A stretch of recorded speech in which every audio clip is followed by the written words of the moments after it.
The pavement was still warm from the afternoon sun when Arthur Jenkins hit it hard.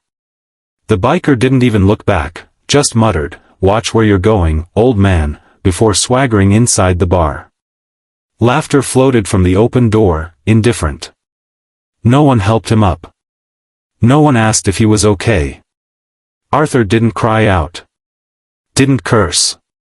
He just sat for a moment, knees bent awkwardly, palms scraped open. Next to him, the paper bag he'd carried was crushed. The sourdough loaf inside, a small ritual of dignity, flattened beyond saving. He picked it up anyway, tucked it gently under his arm. Slowly, he rose. He didn't dust himself off. Didn't ask for help.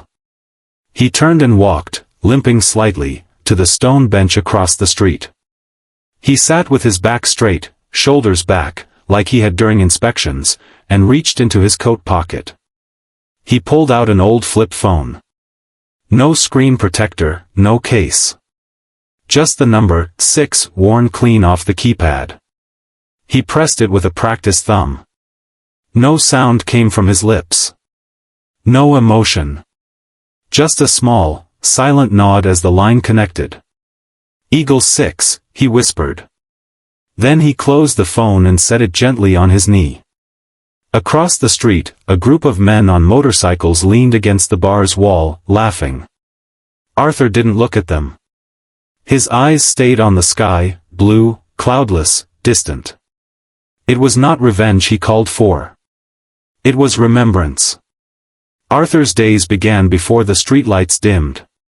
He'd rise slowly, knees stiff, joints whispering complaints that never made it to his lips. He shaved without looking in the mirror. The face there didn't match his memory of himself, not the man who had stood upright beside engines humming under desert suns or in monsoon rains. That man had gone quiet a long time ago. Each morning, Arthur walked 2 miles down to Leary's bakery to buy a loaf of sourdough. The girl at the counter, Elise, was polite but distant. "Same as always, Mr. Jenkins," she'd ask, and he'd nod, never wasting words. He always handed over exact change, counted from the same coin pouch he'd carried since 1974. It wasn't the bread that mattered. It was the ritual. It was something to do, something to keep his shoulders square and his eyes forward. His wife, Martha, had loved that bread. They used to sit in the kitchen, her pouring tea, him slicing careful wedges, both pretending the world outside still made sense. She had died 5 years earlier, slowly and with apology. The doctors called it an aneurysm, but Arthur always believed it was quiet heartbreak. The VA had been kind enough to send a condolence letter. After she was gone, the house became a museum of memory. Her chair still held a folded blanket, and a music box on the windowsill clicked once when the breeze hit it just right. Arthur had served as a mechanic in Korea and then Vietnam. He wasn't a hero, not in the way the papers wrote about. But he had saved lives. Kept things moving. Fixed a convoy engine under mortar fire once, and earned a Bronze Star he never spoke about.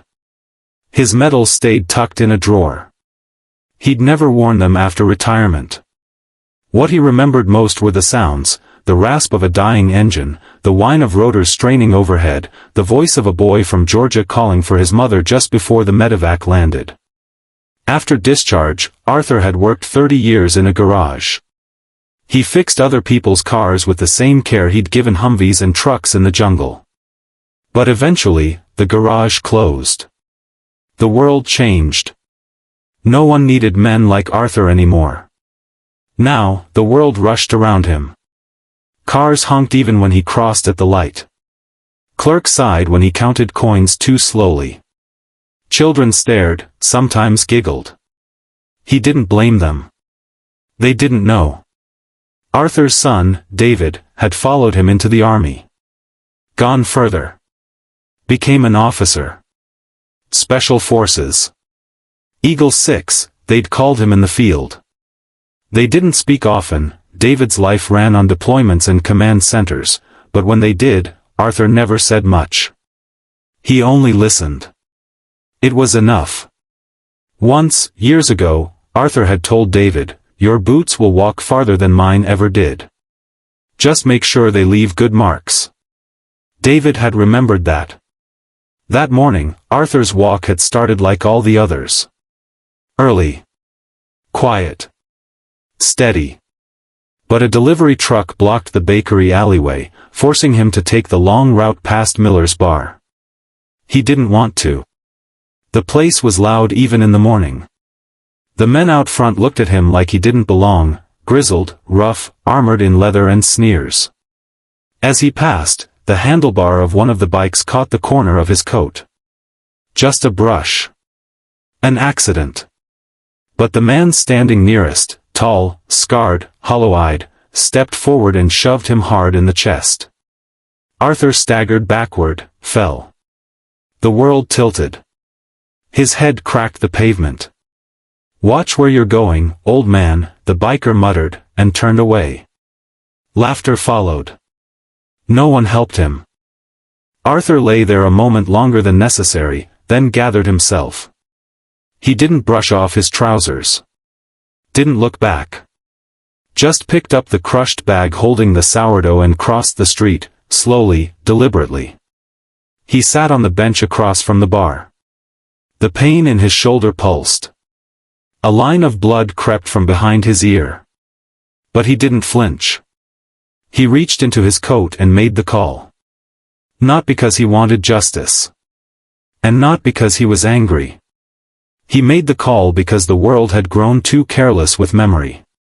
Because men who had built the country now walked invisible through it. Because even if no one else saw him, there was one man who always would. Eagle 6, he had whispered into the phone. That was all he had to say. The line had stayed silent for half a second. Then a quiet voice replied, "On my way." The bar behind him buzzed with laughter, sharp, coarse, the kind that carried a hint of cruelty. Arthur sat on the bench, unmoving, a silent line drawn in a loud world. The crushed paper bag rested beside him, the flattened loaf peeking through like something once sacred, now spoiled. He didn't look down at the blood that traced behind his right ear. He felt it drying against his skin, slow and sticky. He could still hear the biker's voice, casual and dismissive. The echo of that shove wasn't in his bones, it was in something deeper. A shove that said, "You don't matter. You're not seen. You're done here." The indifference of the crowd was worse than the blow. A woman had stepped around him while he was on the ground, lifting her phone to take a picture of a neon beer sign across the street. A man in a tailored jacket had muttered something about drunks and crossed to the other side. Arthur didn't belong to this world anymore, not the noise, the screens, the posturing. The bench he sat on had no plaque. No dedication. Just cold stone. Like him, it was functional and forgotten. He remembered the alley that morning. A white delivery truck idling loud, blocking the shortcut he always took. That route kept him out of sight, avoided the bar, the glares, the murmurs. But today it had forced him into the open. Past the loitering men who pretended they ruled the block. One had been leaning on a Harley, boot propped against the wall. The handlebar stuck out just enough to snag Arthur's coat. He'd paused, careful, trying not to cause trouble. But it was too late. "Watch it," someone growled. Before Arthur could speak, a hard palm hit his chest, a shove like punctuation. Then came the words. "Watch where you're going, old man." He hadn't fallen dramatically. No arms flailing. Just a quiet thud as his hip met concrete, and a sound from his mouth like air leaving a punctured tire. When he stood again, he wasn't just injured, he was reduced. On the bench now, his breath came slow. The phone call had been brief. The voice on the other end had been even briefer. But the weight of it settled in his lap like a loaded tool bag. Arthur wasn't angry. Not in the way the world understood anger. He didn't want arrests, apologies, or retaliation. He wanted acknowledgement. He wanted a world that remembered what it owed, not in ceremony, not in parades, but in presence. Indecency. The call to Eagle 6 was a measure taken not in vengeance, but in necessity. Like a signal flare lit in the dusk of a moral blackout. He had only used that number once before, in 2012, when a local bureaucrat tried to evict a veteran's widow from public housing over a clerical error. That time, a phone call had been enough. A single phrase passed through the right channel, and the order was rescinded. Arthur didn't like using it. Didn't like pulling rank. But there came a point when silence became complicity. He sat back on the bench, hands resting on his knees. Around him, the world moved on, people ducked into the bar, idled at crosswalks, sipped lattes. He was invisible again. Until the air changed. At first it was subtle, a new vibration underfoot, like a distant drumbeat. The sound of approaching rotors. Low. Growing. People looked up. Some pointed at the sky. And Arthur. Arthur just kept his eyes forward. The sound came first, a low, deliberate thrum like an old memory pushing through silence. Then wind. Street dust lifted in spirals. Loose napkins and paper cups danced. People paused, looking upward. A Black Hawk helicopter descended from the cloudless blue, its shadow stretching across the bar, the bench, the stone where Arthur sat. It didn't hover. It landed, clean, precise, right in the narrow parking lot that bordered the empty square. Cars trembled in its wake. The motorcycle gang had spilled outside by now, their beers half full, faces twisted in confusion. Some lifted phones.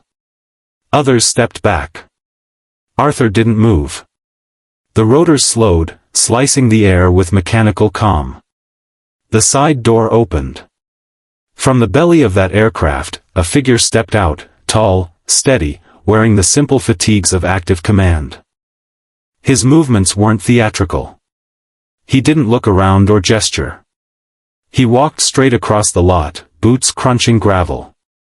David Jenkins, Eagle 6, was not a man given to dramatics. His unit had operated in silence across 3 continents. He didn't raise his voice. He didn't speak in absolutes. But when he moved, others made room. Today was no different. He passed the gawking crowd with the ease of a man long used to walking through chaos. Some recognized the name stitched on his chest. Others just sensed it, his presence was different. He walked straight to the bench. Arthur looked up. Neither man smiled. No embraces, no small talk. David knelt beside his father, not out of sentiment, but necessity. His father had taken a fall. He needed to look him in the eyes. "You okay?" he asked quietly. Arthur nodded. "I'm fine." David studied his father's face. The dried blood, the bruised hand, the bent loaf of bread still resting beside him. He didn't ask more. Didn't need to. Arthur's gaze drifted across the street, to the biker who had shoved him, now pale and still as he realized who had arrived. David followed the gaze. He saw the man. Saw the onlookers. Saw the moment land. Then he stood. No barked orders. No threats. Just presence. David crossed the street slowly. The biker stepped back reflexively, unsure if this was about to become something more. But David didn't raise his hands. He stood in front of him and spoke 5 words. "Did you put hands on him?" The biker, taller than most, but suddenly unsure, nodded slightly. Didn't know who he was. David didn't flinch. "You do now." A pause. The biker started to speak, but David raised a finger. No more talking. He turned. The local police had arrived, a pair of officers threading their way through the onlookers. One approached, breathless, hand near his belt. "Sir, we're responding to..." David interrupted, voice calm. This man assaulted a veteran in full view of witnesses. No need for escalation. Just do your job. The officer blinked. Yes, sir. Handcuffs clicked. The biker didn't resist. The crowd, once passive, shifted. A subtle change. Shoulders squared. Phones lowered. Someone helped an older man to his feet. A woman placed her hand over her heart, quietly. Arthur watched all of it from the bench. He didn't look proud. He looked seen. David returned, took a slow breath. "I'll file the report," he said. Arthur nodded. "Didn't ask you to come." David didn't reply. He didn't need to. In their silence was everything: history, respect, a debt paid forward without being asked. The rotors had stilled completely now. The helicopter sat silent. No troops had emerged. No weapons drawn. This was not a raid. It was acknowledgement. A presence summoned not by ego, but by principle. Arthur rose slowly. His son stepped back to let him gather his footing. The crowd parted. Together, they walked, not toward the helicopter, but down the street. The sun was warm again. The sourdough still tucked under Arthur's arm. Bruised, yes. But carried with dignity. Not for show. But because it mattered. A young boy tugged at his mother's sleeve, eyes wide as the Blackhawk's shadow moved across the sidewalk. "Who is he?" he whispered. His mother hesitated, then said quietly, "Someone we should have seen sooner." A few paces ahead, David kept pace with his father. Not guarding him. Not guiding him. Simply walking beside. Across the street, a man who had laughed earlier took off his hat and held it to his chest. The bar emptied in silence. Arthur did not look back. He never had to. The police cruiser rolled in quietly, lights off, windows down. The officers didn't rush. They'd seen enough to understand that nothing reckless had happened here, only something rare. A line crossed, then corrected. And now, accountability. David didn't speak as they approached. He simply turned, gestured once toward the man still standing near the bar, shirt now clinging with sweat, shoulders tense, eyes darting. The biker's name was Mark Kowalski. Locals knew him. Not cruel, not kind. The sort who thought power came from posture. Until today. One of the officers, Lieutenant Reyes, stepped forward. "Sir, we'll take it from here." David nodded. "Witnesses are all around. Check security cams. You'll find everything you need." The second officer cuffed Kowalski gently but firmly. No resistance. His face had drained of color. He started to speak, then stopped. There was nothing to say. The crowd had already delivered its verdict. As he was led away, Kowalski turned once, toward Arthur. Not defiant, not angry. Just, confused. As if only now understanding the weight of what he'd done. The murmurs quieted. David turned back to Arthur, still standing at the edge of the curb. His coat fluttered faintly in the downwash breeze still lingering from the chopper's blades. "You good?" David asked again. Arthur looked down, adjusted the sleeve of his jacket. The scrape on his hand had stopped bleeding. The loaf was cradled now in both palms. Flattened, torn. But whole, in its own way. "I'm standing," he replied. David nodded. That was enough. And then something happened. Something no one could quite explain. The people who had stood watching began to move, not away, but closer. One by one. A man in work boots removed his cap and extended a hand. A mother with a toddler in her arms offered a soft, "Thank you." A barista from the cafe across the plaza approached quietly, holding a paper cup. Arthur took none of it. Just nodded once, solemn. He didn't need offerings. He needed them to remember. The mayor's office heard about the incident within the hour. A city councilman from Ward 4, who had served in the reserves, made a few phone calls. By sundown, the story was trending in local feeds: veteran assaulted, son responds in uniform. Clicks followed. So did commentary. But what mattered came a week later. No stage. No spectacle.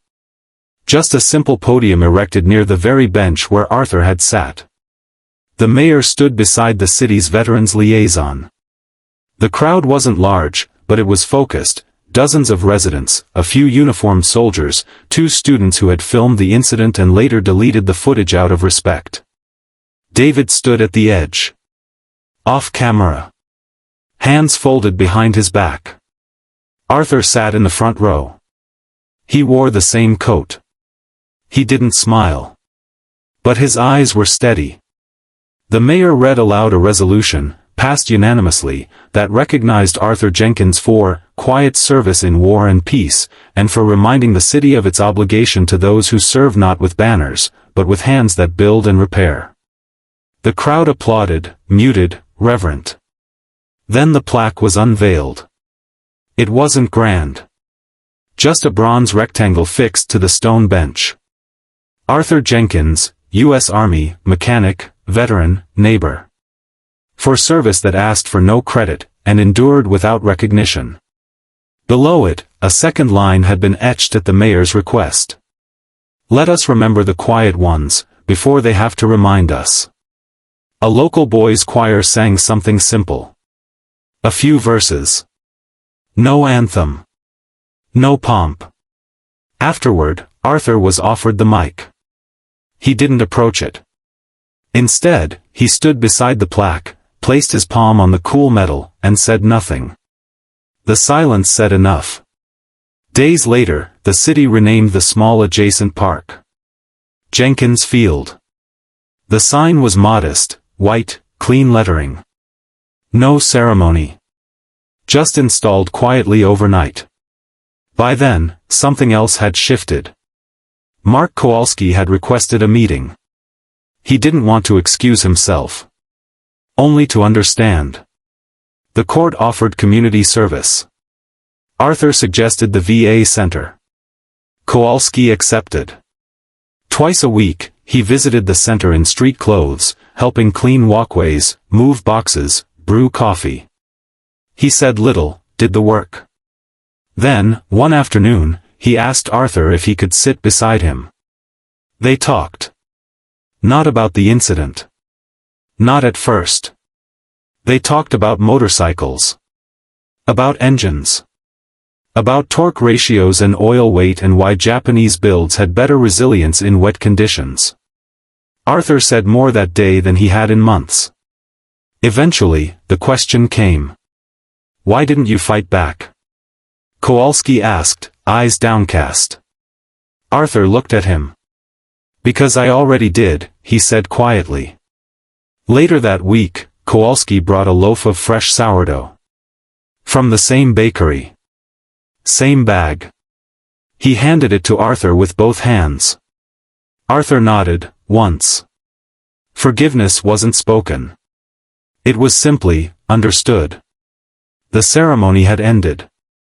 The chairs folded. The mayor's staff packed their gear. The plaque had already begun to reflect the soft glare of sunset. People left in quiet waves, small groups, murmuring softly, as though leaving a place of worship. But Arthur remained. He sat again on the stone bench, alone now except for David, who stood nearby with arms crossed loosely, watching his father as he had once watched the ramp of a Chinook lower into hot dust. Arthur traced the edge of the plaque with 2 fingers. The bronze was warm from the day. Never thought I'd live to see my name on something that wasn't a mailbox, he murmured. David didn't smile. Just nodded, a gesture that said he understood in ways no one else could. Across Jenkins Field, once just South Civic Park, children played.